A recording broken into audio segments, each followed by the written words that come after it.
can you please educate us on your knowledge about the ancient cultures? And my understanding is that all the ancient cultures all around the world somehow knew where these power spots were without all the fancy electronic Hertz reading equipment. And then they built their temples, their churches, their monastery, whatever they were on these spots.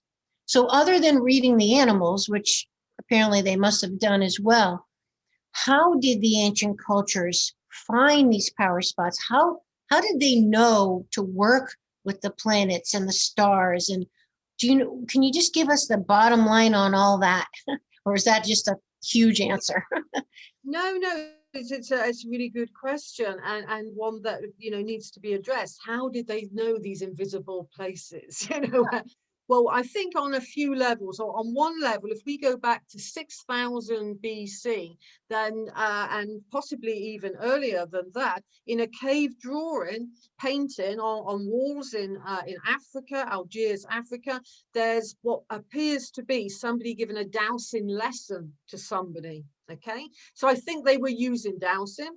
I also think you mentioned in the introduction, Amy, that I discovered the elongated skull people of Stonehenge.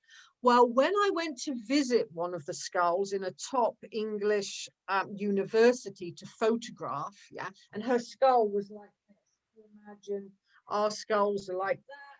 So she's, excuse me, so she's showing, just for the listeners, that she's taking her hand way behind the back of her head, showing how long they were. So they were literally horizontally long, not vertically. Yeah. No, not like the practice cone heads. They were long headed. Wow. And when I went into the university, I literally had a couple of minutes alone with you know, a 5,000-year-old woman, literally her skull. It was such an honor to be around an ancestor as such, because my own spirituality is of druidry, of this landscape. So I felt she was very like of my ancestors. And when I gently put my hand over her throat area, which some people say is the throat chakra, the third eye chakra, and the crown chakra, and I started to move along her head, it was almost like she had two crown chakra points, because it was like energy coming out of the skull at those points. So I think that with the long skulls, they were the people that found these power places. King Tut had a long skull. Nefertiti did.